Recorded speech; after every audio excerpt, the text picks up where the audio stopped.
ਸਾਧ ਸੰਗਤ ਜੀ, ਸਭ ਤੋਂ ਪਹਿਲਾਂ ਗੱਜ ਕੇ ਫਤਿਹ ਬੁਲਾਈਏ। ਵਾਹਿਗੁਰੂ ਜੀ ਕਾ ਖਾਲਸਾ, ਵਾਹਿਗੁਰੂ ਜੀ ਕੀ ਫਤਿਹ।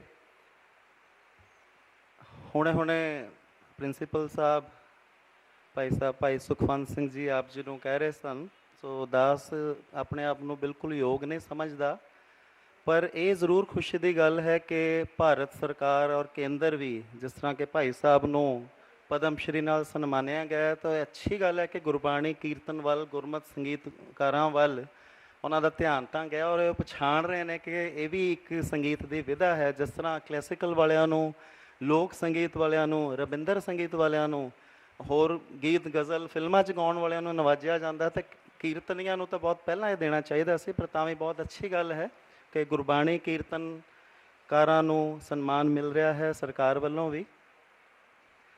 ਔਰ ਇੱਕ ਸ਼ੁਰੂਆਤ ਤਾਂ ਹੋਈ ਹੈ, ਬਹੁਤ ਕੁਝ ਕਰਨਾ ਹਲੇ ਬਾਕੀ ਹੈ। ਇੱਕ ਦੋ ਗੱਲਾਂ ਮੈਂ ਜਿਹੜੇ ਪਿਛਲੇ ਪਰਚੇ ਪੜ੍ਹ ਗਏ ਪਹਿਲਾਂ ਉਹਨਾਂ ਬਾਰੇ ਥੋੜ੍ਹੀ ਜਿਹੀ ਜ਼ਰੂਰ ਵਿਚਾਰ ਕਰਨੀ ਚਾਹਾਂਗਾ, ਕਿਉਂਕਿ ਵਿਚਾਰ ਗੋਸ਼ਠੀ ਦਾ ਮੰਤਵ ਇਹ ਹੁੰਦਾ ਹੈ ਕਿ ਵਿਚਾਰਾਂ ਦਾ ਆਦਾਨ ਪ੍ਰਦਾਨ ਹੋਵੇ। ਸੋ ਕਈ ਵਾਰ ਸੱਚੀ ਗੱਲ ਕਹੀ ਹੋਈ ਕਿਸੇ ਨੂੰ ਕੌੜੀ ਵੀ ਲੱਗਦੀ ਹੈ, ਪਰ ਸੱਚ ਹਮੇਸ਼ਾ ਰਿਲੇਟਿਵ ਹੁੰਦਾ ਹੈ। ਸੱਚ ਜਿਹੜਾ ਹੁੰਦਾ ਉਹ ਕਿਸੇ ਸੰਦਰਭ ਵਿੱਚ ਵੀ ਹੁੰਦਾ ਹੈ, ਸੰਦਰਭ ਨੂੰ ਸਮਝਣਾ ਬੜਾ ਜ਼ਰੂਰੀ ਹੁੰਦਾ ਹੈ। ਸੋ ਭਾਈ ਸਾਹਿਬ ਨੇ ਬਿਲਕੁਲ ਠੀਕ ਫਰਮਾਇਆ, ਭਾਈ ਨਿਰਮਲ ਸਿੰਘ ਜੀ ਖਾਲਸਾ ਨੇ, ਕਿ ਜਿੱਥੇ ਇੰਨੇ ਬੇਕਾਰ ਬਿਲਕੁਲ ਬੇਹੂਦਾ ਗਾਣ ਵਾਲਿਆਂ ਨੂੰ ਲੱਖਾਂ ਰੁਪਏ ਜੇ ਦਿੱਤੇ ਜਾਂਦੇ ਹਨ, ਤਾਂ ਕੀਰਤਨੀ ਸਿੰਘਾਂ ਨੂੰ ਪੈਸੇ ਦੇਣ 'ਚ ਕਿਉਂ ਸਾਨੂੰ ਲੱਗਦਾ ਕਿ ਜੀ ਬਹੁਤ ਹੋ ਗਿਆ ਜਾਂ ਜ਼ਿਆਦਾ ਹੈ, ਜਾਂ ਉਹ ਕਿਉਂ ਨਾ ਭੇਟਾ ਲੈਣ, ਜਾਂ ਉਹਨਾਂ ਨੂੰ ਕਿਉਂ ਨਾ ਇੱਜ਼ਤ ਮਾਣ ਮਿਲੇ। ਪਰ ਨਾਲ ਹੀ ਇੱਥੇ ਜਿਹੜੀ ਮੈਡਮ ਨੇ, ਸਤਿਕਾਰਯੋਗ ਡਾਕਟਰ, ਮੈਂ ਨਾਮ ਉਹਨਾਂ ਦਾ ਭੁੱਲ ਰਿਹਾ, ਸ਼ਰਮਿੰਦਰ ਕੌਰ ਜੀ ਨੇ ਕਿਹਾ ਸੀ, ਮੇਰਾ ਖਿਆਲ ਉਹਨਾਂ ਦਾ ਇਹ ਕਹਿਣਾ ਸੀ ਕਿ ਰਾਗੀ ਸਿੰਘ ਵੀ ਇੰਨੇ ਲਾਲਚੀ ਨਾ ਹੋ ਜਾਣ ਕਿ ਉਹ ਬਿਨਾਂ ਮਿਹਨਤ ਕੀਤਿਆਂ, ਬਿਨਾਂ ਸਿੱਖਿਆਂ, ਬਿਨਾਂ ਰਿਆਜ਼ ਕੀਤਿਆਂ, ਜਾਂ ਬਿਨਾਂ ਰਾਗਾਂ ਵਿੱਚ ਗਾਇਆ ਸਧਾਰਨ 2-4 ਟਿਊਨਾਂ 'ਤੇ ਕੀਰਤਨ ਕਰਕੇ ਬਸ ਕੇਵਲ ਡਾਲਰਾਂ ਵੱਲ ਜਾਣ। ਸੋ ਇਸ ਮੁੱਦੇ ਵੱਲ ਵੀ ਸਾਡਾ ਧਿਆਨ ਜਾਣਾ ਬਹੁਤ ਜ਼ਰੂਰੀ ਹੈ ਕਿ ਬਸ ਕੇਵਲ ਪੈਸੇ, ਰੁਪਏ ਜਾਂ ਬਾਹਰਲੀਆਂ ਫੇਰੀਆਂ ਨੂੰ ਮੁੱਖ ਰੱਖ ਕੇ ਹੀ ਕੀਰਤਨ ਕਰਨਾ, ਇਹ ਤਾਂ ਨਹੀਂ ਨਾ ਸਾਨੂੰ ਗੁਰੂ ਸਾਹਿਬ ਨੇ ਕਿਹਾ ਕਿ ਇਸ ਤਰ੍ਹਾਂ ਕਰੀਏ। ਸੋ ਉਹਨਾਂ ਲਈ ਇਹ ਸੁਚੇਤ ਹੋਣਾ ਬਣਦਾ ਹੈ ਕਿ ਉਹ ਅੱਛੇ ਗੁਰੂਜਨਾਂ ਤੋਂ, ਗੁਣੀ ਜਨਾਂ ਤੋਂ, ਭਾਈ ਸਾਹਿਬ ਇੱਥੇ ਇੰਨੀ ਅੱਛੀ ਅਕੈਡਮੀ ਚੱਲ ਰਹੀ ਹੈ, ਹੋਰ ਇਹਨੇ ਕੀਰਤਨਕਾਰ ਨੇ, ਸ਼ਾਸਤਰੀ ਸੰਗੀਤ ਦੇ ਗਿਆਤਾ ਨੇ, ਉਹਨਾਂ ਪਾਸੋਂ ਸੇਧ ਲੈਣ, ਸੰਗੀਤ ਸਿੱਖਣ ਜ਼ਰੂਰ, ਸੰਗੀਤ ਦੇ ਵਿੱਚ ਰਿਆਜ਼ ਕਰਨ, ਮਿਹਨਤ ਕਰਨ ਖੂਬ, ਫਿਰ ਉਸ ਤੋਂ ਬਾਅਦ ਸੰਗਤਾਂ ਨੂੰ ਸੁਣਾਉਣ। ਅਤੇ ਕਿਉਂ ਨਹੀਂ ਉਹਨਾਂ ਨੂੰ ਕੋਈ ਸੁਣੇਗਾ, ਜ਼ਰੂਰ ਸੁਣੇਗਾ। ਜੇ ਪਦਮ ਸ਼੍ਰੀ ਭਾਈ ਨਿਰਮਲ ਸਿੰਘ ਜੀ ਖਾਲਸਾ ਨੂੰ ਮਿਲਿਆ ਹੈ ਤਾਂ ਇਹਦੇ ਪਿੱਛੇ ਬਹੁਤ ਅਣਥੱਕ ਘਾਲਣਾ ਹੈ। ਸਾਨੂੰ ਪਤਾ ਹੈ ਭਾਈ ਸਾਹਿਬ, ਤੁਹਾਡੀਆਂ ਗੱਲਾਂ ਕਈ ਵਾਰ ਪਿੱਛੋਂ ਵੀ ਪਤਾ ਲੱਗਦੀਆਂ ਨੇ ਕਿ ਸਮਾਗਮ ਹੋਣਾ, ਔਰ ਭਾਈ ਸਾਹਿਬ ਨੇ, ਇਹਨਾਂ ਦੇ ਸਾਥੀ ਵੀ ਦੱਸਦੇ ਨੇ ਹੋਰ ਵੀ, ਕਿ ਇਹਨਾਂ ਨੇ ਜਾ ਬਹਿਣਾ ਕਿ ਮੈਂ ਤਾਂ ਕੀਰਤਨ ਕਰਾਂਗਾ। ਉਹਨਾਂ ਨੇ ਇਹ ਵੀ ਕਹਿਣਾ ਇਹ ਹੁਣ ਰਾਗਾਂ 'ਚ ਗਾਣਗੇ, ਸੰਗਤ ਸੁਣਦੀ ਨਹੀਂ। ਪਰ ਇਹ ਇਹਨਾਂ ਦੀ, ਭਾਈ ਸਾਹਿਬ ਦੀ ਤਾਰੀਫ ਕਰਨੀ ਬਣਦੀ ਹੈ, ਇੱਕ ਸੱਚੇ ਸਿੱਖ ਦੀ, ਗੁਰੂ ਸਾਹਿਬ ਦੇ ਸਿੱਖ ਦੀ ਤਾਰੀਫ ਕਰਨੀ ਬਣਦੀ ਹੈ ਕਿ ਇਹਨਾਂ ਨੇ ਕਿਹਾ ਨਹੀਂ, ਮੈਂ ਤਾਂ ਰਾਗਾਂ ਵਿੱਚ ਹੀ ਗਾਵਾਂਗਾ ਔਰ ਮੈਂ ਰਾਗਾਂ ਵਿੱਚ ਹੀ ਕੀਰਤਨ ਸੁਣਾਵਾਂਗਾ। ਕਿਉਂਕਿ ਮੇਰੇ ਗੁਰੂ ਨੇ ਮੈਨੂੰ ਹੁਕਮ ਦਿੱਤਾ ਹੋਇਆ ਹੈ। ਸੋ ਇਹਨਾਂ ਨੇ ਦੇਰ ਜ਼ਰੂਰ ਲੱਗੀ ਹੋਏਗੀ, ਜੀਵਨ ਬਥੇਰਾ ਬੀਤਿਆ, ਪਰ ਮਾਣ, ਸਤਿਕਾਰ, ਅਦਬ ਅੱਜ ਸਾਰੀ ਸਿੱਖ ਸੰਗਤ ਵੱਲੋਂ ਕੀ ਸਾਰੇ ਸੰਸਾਰ ਵੱਲੋਂ ਆਪ ਜੀ ਨੂੰ ਪ੍ਰਾਪਤ ਹੈ। ਸੋ ਮੈਨੂੰ ਲੱਗਦਾ ਜੇ ਸਤਿ ਸ਼੍ਰੀ ਅਕਾਲ, ਸੰਨ 1991 ਵਿੱਚ ਜਦੋਂ ਪਹਿਲਾ ਅਦੁੱਤੀ ਗੁਰਮਤਿ ਸੰਗੀਤ ਸੰਮੇਲਨ ਹੋਇਆ, ਉਸ ਤੋਂ ਪਹਿਲਾਂ ਉਹਦੀ ਤਿਆਰੀ ਆਰੰਭ ਹੋਈ। ਮੈਂ ਕੇਵਲ 16-17 ਸਾਲ ਦਾ ਸੀ ਉਦੋਂ, ਪਰ ਮੈਨੂੰ ਸੁਭਾਗ ਪ੍ਰਾਪਤ ਹੋਇਆ ਸੀ ਆਪਣੇ ਵੱਡੇ ਭੈਣ ਜੀ ਡਾਕਟਰ ਨਿਵੇਦਿਤਾ ਜੀ ਨਾਲ। ਮੈਂ ਇੱਥੇ ਆਇਆ, ਉਹਨਾਂ ਨੇ ਵੀ ਕੀਰਤਨ ਕੀਤਾ ਸੀ, 3 ਰਾਗ ਉਹਨਾਂ ਨੇ ਗਾਏ ਸਨ। ਮੈਨੂੰ ਯਾਦ ਹੈ ਕਿ ਉਸ ਸਮੇਂ ਚੰਗੇ ਰਾਗੀ ਸਿੰਘ ਜਿਹੜੇ ਦਰਬਾਰ ਸਾਹਿਬ ਦੇ ਵੀ, ਹੋਰ ਵੀ, ਉਹ ਵੀ ਇੱਥੇ ਟੈਂਟਾਂ ਵਿੱਚ ਬੈਠੇ ਪਿੱਛੇ ਰਾਗ ਸਿੱਖ ਰਹੇ ਸਨ, ਕਿਉਂਕਿ ਉਹਨਾਂ ਨੂੰ ਰਾਗ ਵਿੱਚ ਗਾਣਾ ਪੈ ਰਿਹਾ ਸੀ। ਸੋ ਮੈਨੂੰ ਲੱਗਦਾ ਕਿ ਜੇ ਕਿਤੇ ਸੰਤ ਬਾਬਾ ਸੁੱਚਾ ਸਿੰਘ ਜੀ ਨੇ ਇਹ ਮਹਾਨ ਕਾਰਜ ਨਾ ਆਰੰਭ ਕੀਤਾ ਹੁੰਦਾ ਉਸ ਸਮੇਂ 1991 ਵਿੱਚ, ਤਾਂ ਸ਼ਾਇਦ ਗੁਰਮਤਿ ਸੰਗੀਤ ਪਤਾ ਹੀ ਨਹੀਂ ਸੀ ਹੋਣਾ ਕਿਸੇ ਨੂੰ ਵੀ ਹੁੰਦਾ ਕੀ ਹੈ। ਉਹ ਬਸ ਸਧਾਰਨ ਤਰਜ਼ਾਂ 'ਤੇ ਸ਼ਬਦ ਕੀਰਤਨ ਕਰ ਲੈਣਾ ਹੈ, ਉਹਨੂੰ ਕੀਰਤਨ ਤਾਂ ਅਸੀਂ ਚਲੋ ਕਹਿੰਦੇ ਹਾਂ, ਮੰਨਦੇ ਹਾਂ, ਪਰ ਗੁਰਮਤਿ ਸੰਗੀਤ ਦੀ ਜਿਹੜੀ ਇੱਕ ਅਲੱਗ ਹੋਂਦ, ਇੱਕ ਪਛਾਣ, ਇੱਕ ਪਹਿਚਾਣ ਬਣੀ ਹੈ, ਇਹਦੇ ਵਿੱਚ ਮੇਰਾ ਖਿਆਲ ਹੈ ਸੰਤ ਬਾਬਾ ਸੁੱਚਾ ਸਿੰਘ ਜੀ, ਜਵੱਦੀ ਟਕਸਾਲ ਦਾ ਜਿੰਨਾ ਯੋਗਦਾਨ ਕਿਹਾ ਜਾਵੇ, ਮਤਲਬ ਬਹੁਤ ਅਸੀਂ ਘੱਟ ਹੀ ਕਹਾਂਗੇ, ਪਰ ਬਹੁਤ ਯੋਗਦਾਨ ਹੈ। ਕੋਈ ਅਤਕਥਨੀ ਨਹੀਂ ਹੋਵੇਗੀ ਜੇ ਕਿਹਾ ਜਾਵੇ ਕਿ ਮੁੱਖ ਯੋਗਦਾਨ ਇਹਨਾਂ ਦਾ ਹੀ ਹੈ। ਸ਼ੁਰੂਆਤ ਤਾਂ ਇੱਥੋਂ ਹੀ ਹੋਈ ਹੈ ਨਾ। 1991 ਵਿੱਚ ਪਹਿਲਾ ਸਮਾਗਮ ਹੋਇਆ, ਉਹਦੇ ਵਿੱਚ ਰਾਗ ਨਿਰਣਾਇਕ ਕਮੇਟੀ ਬੈਠੀ। ਬਹੁਤ ਸਾਰੇ ਵਿਦਵਾਨ ਕਲਾਸੀਕਲ ਦੇਵੀ ਕੀ ਪੰਡਿਤ ਦਲੀਪ ਚੰਦਰ ਵੇਦੀ ਜੀ, ਸਿੰਘ ਬੰਧੂ, ਪ੍ਰੋਫੈਸਰ ਕਰਤਾਰ ਸਿੰਘ ਜੀ, ਪ੍ਰੋਫੈਸਰ ਪਰਮਜੋਤ ਸਿੰਘ ਜੀ ਵੀ ਸਨ, ਹੋਰ ਬਹੁਤ ਸਾਰੇ ਸਨ, ਮੈਂ ਸਾਰਿਆਂ ਦੇ ਨਾਮ ਨਹੀਂ ਲੈ ਸਕਦਾ। ਡਾਕਟਰ ਗੁਰਨਾਮ ਸਿੰਘ ਜੀ ਵੀ ਸਨ, ਉਹ ਹਲੇ ਉਦੋਂ ਯੰਗ ਸੀ। ਅਤੇ ਮੇਰਾ ਜਿਹੜਾ ਅੱਜ ਦਾ ਵਿਸ਼ਾ ਮੈਂ ਉਹਨੂੰ ਜੋੜ ਰਿਹਾ ਇਸ ਦੇ ਨਾਲ, ਵਿਸ਼ੇ ਵੱਲ ਹੀ ਆ ਰਿਹਾ ਕਿਉਂਕਿ ਸੈਮੀਨਾਰ ਹੈ, ਕਿ ਸਾਡੇ ਉਸਤਾਦ ਪੂਜਨੀਕ ਪ੍ਰੋਫੈਸਰ ਤਾਰਾ ਸਿੰਘ ਜੀ, ਉਹਨਾਂ ਦਾ ਗੁਰਮਤਿ ਸੰਗੀਤ ਅਤੇ ਦੇ ਪ੍ਰਚਾਰ ਅਤੇ ਪ੍ਰਸਾਰ ਵਿੱਚ ਕੀ ਯੋਗਦਾਨ ਹੈ, ਇਹ ਅੱਜ ਦਾ ਵਿਸ਼ਾ ਮੈਂ ਚੁਣਿਆ ਸੀ ਪੇਪਰ ਪੜ੍ਹਨ ਲਈ। ਸੋ ਤਾਰਾ ਸਿੰਘ ਜੀ ਤਾਂ 1988 ਵਿੱਚ ਹੀ ਚੜ੍ਹਾਈ ਕਰ ਗਏ ਸਨ, ਪਰ ਉਹ ਚੜ੍ਹਾਈ ਕਰਨ ਤੋਂ ਪਹਿਲਾਂ ਪ੍ਰੋਫੈਸਰ ਸਾਹਿਬ ਨੇ ਸਮੁੱਚੇ ਸ੍ਰੀ ਗੁਰੂ ਗ੍ਰੰਥ ਸਾਹਿਬ ਦੇ ਰਾਗ ਵਿਧਾਨ, ਰਾਗਾਂ ਦੇ ਸਰੂਪਾਂ ਦੀ ਪਹਿਲਾਂ ਤਾਂ ਖੋਜ ਕੀਤੀ ਅਣਥੱਕ ਮਿਹਨਤ ਨਾਲ। ਉਹਦੇ ਬਾਰੇ ਮੈਂ ਅੱਗੇ ਆਵਾਂਗਾ, ਸਮੇਂ ਦੀ ਸੀਮਾ ਦਾ ਵੀ ਧਿਆਨ ਰੱਖਾਂਗਾ। ਉਹ ਜਿਹੜੇ ਰਾਗ ਉਹਨਾਂ ਨੇ ਆਪਣੇ ਜੀਵਨ ਕਾਲ ਦੌਰਾਨ, ਉਹਨਾਂ ਨੇ 65 ਰਾਗ ਕਹੇ ਕਿ ਸ੍ਰੀ ਗੁਰੂ ਗ੍ਰੰਥ ਸਾਹਿਬ ਵਿੱਚ 31 ਨਹੀਂ, 62 ਨਹੀਂ, 65 ਰਾਗ ਹਨ।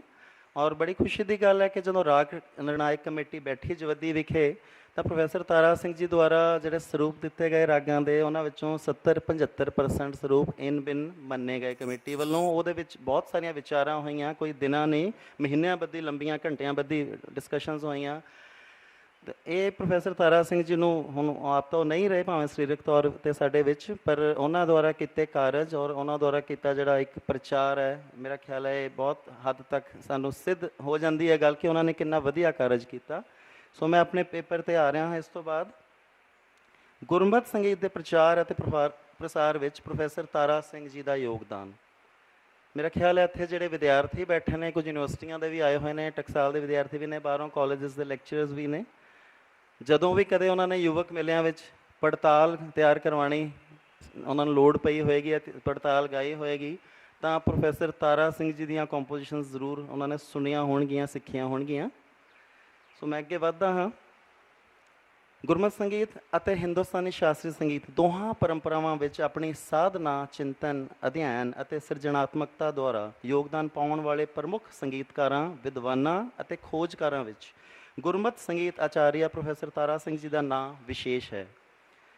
ਸੰਗੀਤ, ਵਿਸ਼ੇਸ਼ ਕਰਕੇ ਗੁਰਮਤਿ ਸੰਗੀਤ ਲਈ ਜਿੰਨਾ ਕਾਰਜ ਆਪ ਨੇ ਆਪਣੇ ਜੀਵਨ ਕਾਲ ਦੌਰਾਨ ਕੀਤਾ, ਸੰਸਥਾਵਾਂ ਵੀ ਇੰਨੀ ਨਿਸ਼ਠਾ ਨਾਲ ਪੂਰਾ ਨਹੀਂ ਕਰਦੀਆਂ। ਆਪ ਇੱਕ ਅਦੁੱਤੀ ਸ਼ਖਸੀਅਤ ਦੇ ਮਾਲਕ ਸਨ। ਅੱਜ ਗੁਰਮਤਿ ਸੰਗੀਤ ਪ੍ਰਤੀ ਜੋ ਚੇਤਨਾ ਦੀ ਲਹਿਰ ਉਪਜੀ ਹੈ, ਉਸ ਦੇ ਮੋਢੀਆਂ ਵਿੱਚੋਂ ਪ੍ਰੋਫੈਸਰ ਤਾਰਾ ਸਿੰਘ ਜੀ ਇੱਕ ਸਨ, ਜਿਨ੍ਹਾਂ ਨੇ ਆਪਣੀ ਨਿੱਘਰ ਅਤੇ ਨਰੋਈ ਸੋਚ ਦੁਆਰਾ ਇਸ ਖੇਤਰ ਵਿੱਚ ਨਵੇਂ ਆਯਾਮ ਸਿਰਜੇ। ਮੈਂ ਥੋੜ੍ਹਾ ਜਿਹਾ ਉਹਨਾਂ ਦੇ ਜੀਵਨ ਬਾਰੇ ਜ਼ਿਆਦਾ ਨਹੀਂ ਦੱਸ ਰਿਹਾ ਪ੍ਰਧਾਨ ਜੀ, ਕਿਉਂਕਿ ਬਹੁਤ ਲੰਬਾ ਹੋ ਜਾਏਗਾ, ਪਰ ਇਹ ਦੱਸਣਾ ਬਣਦਾ ਹੈ ਕਿ ਉਹਨਾਂ ਨੂੰ ਇਹ ਅਕਾਲ ਪੁਰਖ ਨੇ ਕਿਵੇਂ ਉਹਨਾਂ 'ਤੇ ਵਿਸ਼ੇਸ਼ ਕਿਰਪਾ ਕੀਤੀ ਕਿ ਉਹ ਇਸ ਖੇਤਰ ਵਿੱਚ ਆਏ। ਹਾਲਾਂਕਿ ਉਹ ਕਲਾਸੀਕਲ ਸਿੱਖਦੇ ਸਨ। ਸ਼ੁਰੂਆਤ ਉਹਨਾਂ ਨੇ ਟਕਸਾਲ ਵਿੱਚੋਂ ਕੀਤੀ, ਭਾਈ ਸੰਪੂਰਨ ਸਿੰਘ ਜੀ ਤੋਂ ਹਰਗਣਾ ਵਿਖੇ ਉਹਨਾਂ ਨੇ ਕੀਰਤਨ ਦੀ ਤਾਲੀਮ ਲਈ। ਜਦੋਂ ਪੰਜਾਬ ਵਿੱਚ ਸੰਗੀਤ ਨੂੰ ਕਾਲਜ ਪੱਧਰ 'ਤੇ ਇੱਕ ਵਿਸ਼ੇ ਵਜੋਂ ਮਾਨਤਾ ਮਿਲੀ, ਤਾਂ ਪ੍ਰੋਫੈਸਰ ਸਾਹਿਬ ਸਭ ਤੋਂ ਪਹਿਲੇ ਵਿਅਕਤੀ ਸਨ ਜੋ ਸੰਗੀਤ ਦੇ ਲੈਕਚਰਰ ਵਜੋਂ ਸੰਨ 1954 ਵਿੱਚ ਸਰਕਾਰੀ ਮਹਿਲਾ ਕਾਲਜ ਪਟਿਆਲਾ ਵਿਖੇ ਨਿਯੁਕਤ ਹੋਏ। ਆਪ ਨੇ 30 ਤੋਂ ਵੀ ਵੱਧ ਵਰ੍ਹਿਆਂ ਤੱਕ ਪੰਜਾਬ ਦੇ ਕਾਲਜਾਂ ਵਿੱਚ ਸੰਗੀਤ ਅਧਿਆਪਨ ਦਾ ਕਾਰਜ ਕੀਤਾ। ਜ਼ਿੰਦਗੀ ਦੇ ਹਰ ਰੰਗ ਅਤੇ ਮੌਸਮ ਦੀ ਪਰਵਾਹ ਕੀਤੇ ਬਿਨਾਂ ਗੁਰਮਤਿ ਸੰਗੀਤ ਦੇ ਪ੍ਰਚਾਰ ਅਤੇ ਪ੍ਰਸਾਰ ਦੇ ਪਰਮ ਲਕਸ਼ ਨੂੰ ਸਮਰਪਿਤ ਅਜਿਹਾ ਜੀਵਨ ਆਪ ਨੇ ਬਤੀਤ ਕੀਤਾ ਜਿਸ ਦੀ ਮਿਸਾਲ ਮਿਲਣੀ ਕਠਿਨ ਹੈ। ਇਹਨਾਂ ਦਾ ਜਨਮ ਸਿੱਧੂਪੁਰ ਖੁਰਦ, ਜ਼ਿਲ੍ਹਾ ਰੋਪੜ ਵਿਖੇ ਹੋਇਆ। ਮੈਂ ਜੀਵਨੀ ਸਾਨੂੰ ਮਿਲ ਜਾਏਗੀ ਬਾਅਦ ਵਿੱਚ, ਪਰਚਾ ਜਦੋਂ ਛਪੇਗਾ। ਮੁੱਢਲੀ ਪੜ੍ਹਾਈ ਪਿੰਡ ਦੇ ਗੁਰਦੁਆਰਾ ਸਾਹਿਬ ਵਿੱਚ ਹੋਈ। ਕੀਰਤਨ ਦੀਆਂ ਧੁਨਾਂ ਸ਼ੁਰੂ ਤੋਂ ਹੀ ਕੰਨ ਵਿੱਚ ਪੈਣ ਲੱਗੀਆਂ। ਪਿਤਾ ਨੂੰ ਵੀ ਬਹੁਤ ਸ਼ੌਕ ਸੀ, ਸੋ ਆਰੰਭਿਕ ਤਾਲੀਮ ਉਹਨਾਂ ਨੇ ਗੁਰਦੁਆਰੇ ਤੋਂ ਬਾਅਦ ਪਿਤਾ ਜੀ ਇਹਨਾਂ ਨੂੰ ਹਰਗਣਾ ਟਕਸਾਲ ਲੈ ਗਏ। ਉੱਥੇ ਭਾਈ ਉੱਤਮ ਸਿੰਘ ਜੀ, ਜਿਹੜੇ ਕਿ ਅੰਮ੍ਰਿਤਸਰ ਵੀ ਸਿਖਾਉਂਦੇ ਰਹੇ ਸਨ ਪਹਿਲਾਂ, ਉਹਨਾਂ ਦੇ ਸ਼ਾਗਿਰਦ ਭਾਈ ਸੰਪੂਰਨ ਸਿੰਘ ਜੀ ਨੇ ਵਿਦਿਆਲਾ ਖੋਲ੍ਹਿਆ ਹੋਇਆ ਸੀ। ਭਾਈ ਸਾਹਿਬ ਭਾਈ ਨਿਰਮਲ ਸਿੰਘ ਖਾਲਸਾ ਜੀ ਨੇ ਆਪਣੇ ਲੇਖਾਂ ਵਿੱਚ ਪਿੱਛੇ ਇਸ ਦਾ ਵਰਣਨ ਵੀ ਕੀਤਾ, ਇਹਨਾਂ ਸਾਰੀਆਂ ਤੱਥਾਂ ਦਾ। ਉੱਥੋਂ ਤਾਰਾ ਸਿੰਘ ਜੀ ਨੂੰ ਸਿੱਖਣ ਦਾ ਮੌਕਾ ਮਿਲਿਆ। ਗੁਰਬਾਣੀ ਵੀ ਸਿੱਖੀ, ਸ਼ਾਸਤਰੀ ਸੰਗੀਤ ਵੀ ਸਿੱਖਿਆ, ਗੁਰਬਾਣੀ ਨੂੰ ਰਾਗਾਂ ਵਿੱਚ ਗਾਣਾ ਸਿੱਖਿਆ, ਬਹੁਤ ਸਾਰੇ ਸਾਜ਼ ਵਜਾਉਣੇ ਸਿੱਖੇ। ਕਿਸੇ ਸਹਿਪਾਠੀ ਨੇ ਕਿਤੇ ਉਹਨਾਂ ਨੂੰ ਇੱਕ ਦਿਨ ਈਰਖਾ ਵਸ, ਜਿਵੇਂ ਸਾਰੇ ਜਾਣਦੇ ਹਾਂ ਈਰਖਾ ਵੀ ਹੁੰਦੀ ਹੈ, ਸੰਧੂਰ ਖਵਾ ਦਿੱਤਾ ਤਾਂ ਉਹਨਾਂ ਦੀ ਆਵਾਜ਼ ਸਦਾ ਲਈ ਖਰਾਬ ਹੋ ਗਈ, ਜਾਨ ਤਾਂ ਬਚ ਗਈ। ਫਿਰ ਉਹਨਾਂ ਨੇ ਤਬਲਾ ਸਿੱਖਣਾ ਸ਼ੁਰੂ ਕੀਤਾ। ਤਬਲਾ ਸਿੱਖਿਆ, ਆਪਣੇ ਉਸਤਾਦ ਜੀ ਨਾਲ ਹੀ ਰੰਗੂਨ ਚਲੇ ਗਏ। ਰੰਗੂਨ ਬਹੁਤ ਉਸ ਸਮੇਂ ਕਲਾਵਾਂ ਦਾ, ਸਾਹਿਤ ਦਾ, ਸ਼ਾਸਤਰੀ ਸੰਗੀਤ ਦਾ ਗੜ੍ਹ ਸੀ। ਉਹਨਾਂ ਨੂੰ ਉਹਨਾਂ ਦੇ ਗੁਰੂ ਜੀ ਸੰਨ 1935 ਵਿੱਚ ਭਾਈ ਸਾਹਿਬ ਬਰਮਾ ਦੀ ਰਾਜਧਾਨੀ ਰੰਗੂਨ ਲੈ ਗਏ। ਉੱਥੇ ਆਪਨੇ ਸ਼ਾਸਤਰੀ ਗਾਇਨ ਦੀ ਵਿਧੀਵਤ ਸਿੱਖਿਆ ਲਈ। ਸ੍ਰੀ ਨਿਤਿਆਨੰਦ ਚੋਪੜਾ ਹੋਰ ਗੁਰੂ ਜਨ ਨੇ, ਉਹਨਾਂ ਵਿੱਚ ਮੁੱਖ ਹਨ ਪੰਡਿਤ ਵਿਸ਼ਨੂੰ ਦਿਗੰਬਰ ਪਲੂਸਕਰ ਜੀ ਦੇ ਸ਼ਿਸ਼ ਪੰਡਿਤ LD ਭਾਗਵਤ। ਉਹਨਾਂ ਤੋਂ ਤਾਰਾ ਸਿੰਘ ਜੀ ਨੇ ਸਿੱਖਿਆ ਬਾਖੂਬੀ।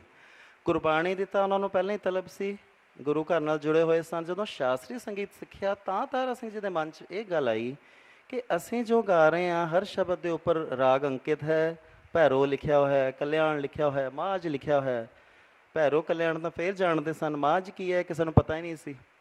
ਗੌੜੀ ਦੇ ਇੰਨੇ ਪ੍ਰਕਾਰ ਨੇ, ਕੀ ਸਾਰੇ ਗੌੜੇ ਵਿੱਚ ਗਾ ਰਹੇ ਸਨ? ਨਹੀਂ ਗਾ ਰਹੇ ਸਨ। ਕਿੰਨੇ ਪ੍ਰਕਾਰ ਨੇ ਉਹਨਾਂ ਬਾਰੇ, ਉਹਨਾਂ ਦੇ ਸਰੂਪਾਂ ਬਾਰੇ ਹੀ ਪਤਾ ਨਹੀਂ ਸੀ। ਸੋ ਪ੍ਰੋਫੈਸਰ ਤਾਰਾ ਸਿੰਘ ਜੀ ਦੇ ਮਨ ਵਿੱਚ ਬਹੁਤ ਆਇਆ ਕਿ ਕਿਵੇਂ ਸਿੱਧ ਕੀਤਾ ਜਾਵੇ, ਪਤਾ ਕੀਤਾ ਜਾਵੇ ਕਿ ਸਰੂਪ ਹਨ ਕਿਹੜੇ। ਰਾਗਾਂ ਦੇ ਨਾਮ ਕੇਵਲ ਦਿੱਤੇ ਹੋਏ ਨੇ ਗੁਰੂ ਸਾਹਿਬ ਨੇ, ਉੱਥੇ ਕੋਈ ਸਰੂਪ ਉਹਦਾ ਕੋਈ ਅਰੋਹ ਅਵਰੋਹ ਪਕੜ ਕੋਈ ਸੁਰ ਨਹੀਂ ਦਿੱਤੇ। ਸੋ ਤਾਰਾ ਸਿੰਘ ਜੀ ਨੇ ਇਸ ਦਿਸ਼ਾ ਵੱਲ ਫਿਰ ਧਿਆਨ ਲਗਾਇਆ ਕਿ ਕਿਸ ਤਰ੍ਹਾਂ ਸ਼ਾਸਤਰੀ ਸੰਗੀਤ ਨੂੰ ਗੁਰਮਤਿ ਸੰਗੀਤ ਦੀਆਂ ਬਾਰੀਕੀਆਂ ਨੂੰ ਸਮਝਣ, ਪਰਖਣ ਅਤੇ ਸਮਝਾਉਣ ਦੇ ਕੰਮ ਲਿਆਇਆ ਜਾਵੇ। ਸੋ ਮੈਂ ਅੱਗੇ ਵੱਧਦਾ ਹਾਂ। ਜੀਵਨ ਉਹਨਾਂ ਦਾ ਇਸ ਤਰ੍ਹਾਂ ਹੀ, ਉਹਨਾਂ ਨੇ ਜਿਸ ਤਰ੍ਹਾਂ ਲੈਕਚਰਰ ਲੱਗ ਗਏ, ਬੜਾ ਕੁਛ ਕੀਤਾ। ਗੁਰਬਾਣੀ ਦਾ ਖੋਜ ਕਾਰਜ ਜਿਹੜਾ ਉਹਨਾਂ ਨੇ ਮੁੱਖ ਕੀਤਾ ਹੈ, ਮੈਂ ਉਹਦੇ ਵੱਲ ਜ਼ਰੂਰ ਹੁਣ ਆਉਣਾ। ਉਹ ਉਹਨਾਂ ਦਾ ਮੇਨ, ਅਸੀਂ ਪ੍ਰਚਾਰ ਅਤੇ ਪ੍ਰਸਾਰ ਜੋ ਗੁਰਮਤਿ ਸੰਗੀਤ ਦਾ ਕੀਤਾ, ਉਹਦੇ ਵੱਲ ਆਉਂਦੇ ਹਾਂ।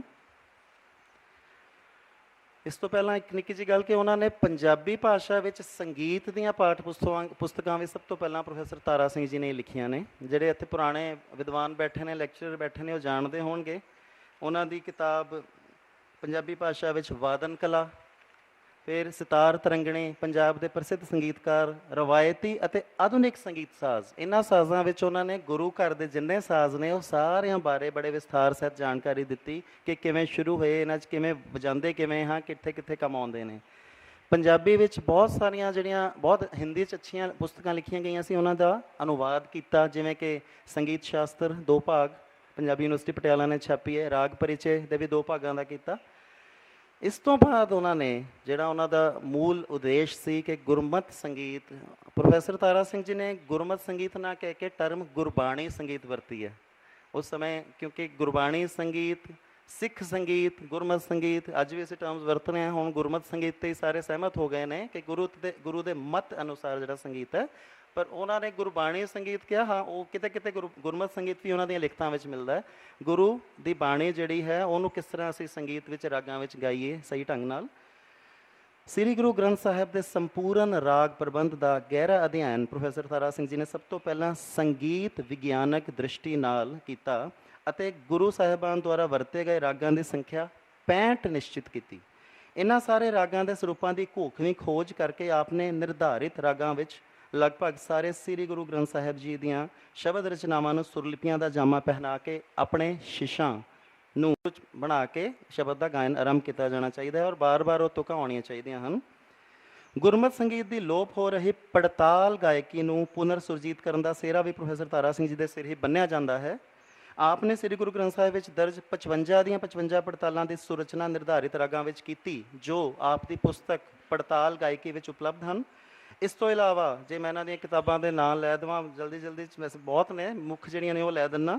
ਸ੍ਰੀ ਗੁਰੂ ਗ੍ਰੰਥ ਸਾਹਿਬ ਰਾਗ ਰਤਨਾਵਲੀ, ਗੁਰੂ ਨਾਨਕ ਦੇਵ ਰਾਗ ਰਤਨਾਵਲੀ, ਗੁਰੂ ਅੰਗਦ ਦੇਵ ਰਾਗ ਰਤਨਾਵਲੀ, ਗੁਰੂ ਅਮਰਦਾਸ ਰਾਗ ਰਤਨਾਵਲੀ, ਗੁਰੂ ਰਾਮਦਾਸ ਰਾਗ ਰਤਨਾਵਲੀ, ਗੁਰੂ ਅਰਜਨ ਦੇਵ ਰਾਗ ਰਤਨਾਵਲੀ, ਗੁਰੂ ਤੇਗ ਬਹਾਦਰ ਰਾਗ ਰਤਨਾਵਲੀ, ਗੁਰੂ ਗੋਬਿੰਦ ਸਿੰਘ ਰਾਗ ਰਤਨਾਵਲੀ ਅਤੇ ਭਗਤ ਰਵੀਦਾਸ ਰਾਗ ਰਤਨਾਵਲੀ। ਹੁਣੇ ਪੰਜਾਬੀ ਯੂਨੀਵਰਸਿਟੀ ਨੇ ਰਿਲੀਜ਼ ਕਰਨੀ ਹੈ, ਛਪ ਗਈ ਹੈ। ਪ੍ਰੋਫੈਸਰ ਸਾਹਿਬ ਦਾ 18 ਸਤੰਬਰ ਨੂੰ ਜਨਮ ਦਿਨ ਹੁੰਦਾ, ਉੱਥੇ ਪੰਜਾਬੀ ਯੂਨੀਵਰਸਿਟੀ ਵਿਖੇ ਰਿਲੀਜ਼ ਕੀਤੀ ਜਾਏਗੀ। ਇਹ ਮਹਾਨ ਪੁਸਤਕਾਂ ਉਹਨਾਂ ਨੇ ਲਿਖੀਆਂ ਨੇ। ਸਾਰੇ ਦੇ ਸਾਰੇ ਸ਼ਬਦ ਜਿਹੜੇ ਇਹਨਾਂ ਵਿੱਚ ਨੇ ਨਿਰਧਾਰਿਤ ਰਾਗਾਂ ਵਿੱਚ ਹੀ ਸੁਰਲਿਪੀਆਂ ਬਣਾ ਕੇ ਦਿੱਤੇ ਗਏ ਨੇ।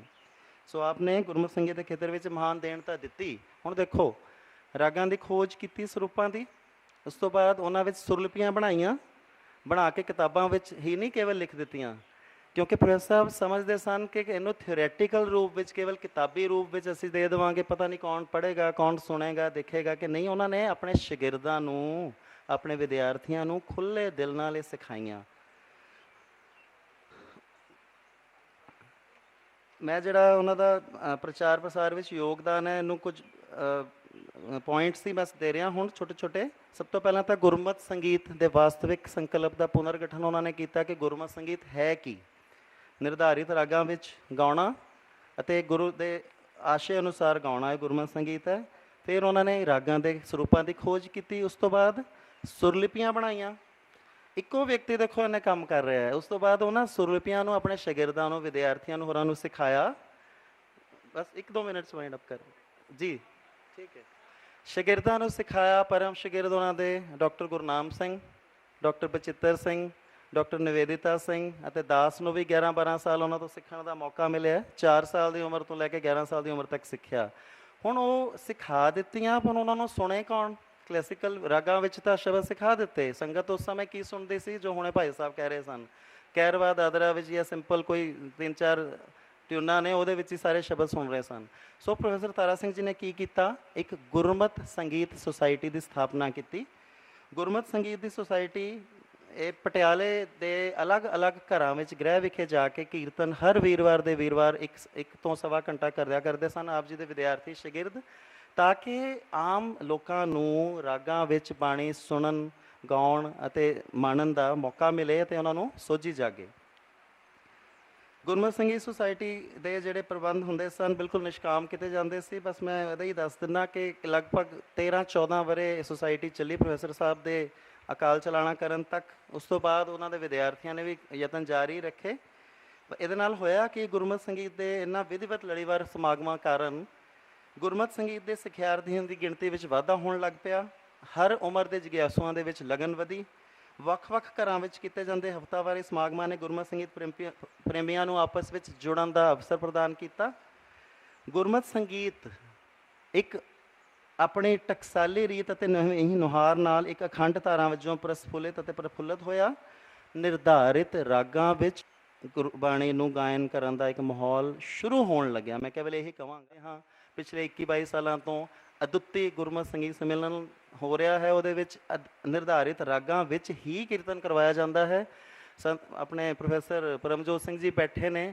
ਜੇ ਭੱਟਾਂ ਦੀ ਬਾਣੀ ਦਾ ਵੀ ਗਾਇਨ ਕਰਵਾਇਆ ਗਿਆ ਤਾਂ ਰਾਗਾਂ ਵਿੱਚ ਕਰਵਾਇਆ ਗਿਆ। ਹਾਲਾਂਕਿ ਰਾਗ ਨਿਰਧਾਰਿਤ ਨਹੀਂ ਸਨ, ਪਰ ਇਹ ਹੈ ਕਿ ਸੰਗਤ ਨੂੰ, ਰਾਗੀ ਸਿੰਘਾਂ ਨੂੰ, ਨਵੀਂ ਪੀੜ੍ਹੀ ਨੂੰ ਰਾਗਾਂ ਦੇ ਨਾਲ ਜੋੜਿਆ ਤਾਂ ਹੈ ਨਾ। ਸੋ ਜਿਹੜੀਆਂ ਵਰਕਸ਼ਾਪਾਂ ਹੋ ਰਹੀਆਂ ਹਨ ਉਹਨਾਂ ਦਾ ਕੀ ਮੇਰਾ ਖਿਆਲ ਹੈ, ਬਹੁਤ ਤਾਰੀਫ ਨਹੀਂ ਮੈਂ ਕਰਨੀ ਚਾਹੁੰਦਾ ਇਸ ਸਥਾਨ 'ਤੇ ਆ ਕੇ, ਪਰ ਕਿੰਨੇ ਹੀ ਨਵੇਂ ਯੰਗ ਰਾਗੀ ਜਥੇ, ਕਿੰਨੇ ਹੀ ਵਿਦਿਆਰਥੀ। ਕੌਣ ਕਹਿੰਦਾ ਹੈ ਕਿ ਗੁਰਮਤ ਸੰਗੀਤ ਦਾ ਬੜੀ ਮਾੜੀ ਸਥਿਤੀ ਹੈ ਜੀ? ਮੈਨੂੰ ਤਾਂ ਲੱਗਦਾ ਹੀ ਨਹੀਂ ਹੈ। ਜਦੋਂ ਅਸੀਂ ਅਦੁੱਤੀ ਗੁਰਮਤ ਸੰਗੀਤ ਸੰਮੇਲਨ ਸੁਣ ਲਈਏ, ਹੋਰ ਇਸ ਤਰ੍ਹਾਂ ਦੇ ਸਮਾਗਮ ਦੇਖਾ ਦੇਖੀ ਹੋਰ ਵੀ ਹੋ ਰਹੇ ਨੇ, ਤਾਂ ਕਿੰਨਾ ਰਾਗਾਂ ਵਿੱਚ ਕਿੰਨੇ ਸੈਂਕੜੇ ਵਿਦਿਆਰਥੀ ਗਾ ਰਹੇ ਨੇ ਔਰ ਇੰਟਰਨੈਟ 'ਤੇ ਮੀਡੀਆ 'ਤੇ ਇੰਨਾ ਪ੍ਰਚਾਰ ਹੋ ਰਿਹਾ ਹੈ। ਉਹ ਵੱਖਰੀ ਗੱਲ ਹੈ। ਜੋ ਜਿਨ੍ਹਾਂ ਨੂੰ ਨਹੀਂ ਸੋਝੀ, ਜਿਨ੍ਹਾਂ ਨੂੰ ਨਹੀਂ ਪਤਾ ਗੁਰੂ ਦੇ ਉਪਦੇਸ਼ ਦਾ, ਉਹ ਜੋ ਕਰ ਰਹੇ ਨੇ, ਉਹ ਚਲੋ ਮਾਲਕ ਹੀ ਉਹਨਾਂ ਨੂੰ ਵਾਹਿਗੁਰੂ ਹੀ ਮਿਹਰ ਕਰੇਗਾ ਕਿ ਉਹ ਵੀ ਸਹੀ ਰਸਤੇ ਆਉਣਗੇ। ਪਰ ਮੈਨੂੰ ਲੱਗਦਾ ਕਿ ਜਦੋਂ ਤੱਕ ਜੋਧੀ ਟਕਸਾਲ ਅਤੇ ਹੋਰ ਇਸ ਤਰ੍ਹਾਂ ਦੀਆਂ ਸੰਸਥਾਵਾਂ, ਪੰਜਾਬੀ ਯੂਨੀਵਰਸਿਟੀ ਵੀ ਕਰ ਰਹੀ ਹੈ, ਹੋਰ ਮਿਸ਼ਨਰੀ ਕਾਲਜ ਨੇ, ਬਹੁਤ ਅਕੈਡਮੀਆਂ ਖੁੱਲ੍ਹ ਗਈਆਂ ਨੇ, ਜਦੋਂ ਤੱਕ ਇਹ ਪ੍ਰਚਾਰ ਹੋ ਰਿਹਾ ਹੈ, ਪ੍ਰਸਾਰ ਹੋ ਰਿਹਾ ਹੈ, ਇਹ ਕੰਮ ਹਾਲੇ ਤਾਂ ਸ਼ੁਰੂ ਹੋਇਆ ਹੈ। ਕਾਫਲਾ ਅੱਗੇ ਵਧਣਾ ਹੈ। 33 ਸਾਲ ਇੰਨੇ ਬੱਚੇ ਸਿੱਖ ਰਹੇ ਨੇ। ਸੋ ਇਹਨਾਂ ਸ਼ਬਦਾਂ ਨਾਲ ਬਹੁਤ ਬਹੁਤ ਧੰਨਵਾਦ। ਵਾਹਿਗੁਰੂ ਜੀ ਕਾ ਖਾਲਸਾ, ਵਾਹਿਗੁਰੂ ਜੀ ਕੀ ਫਤਿਹ।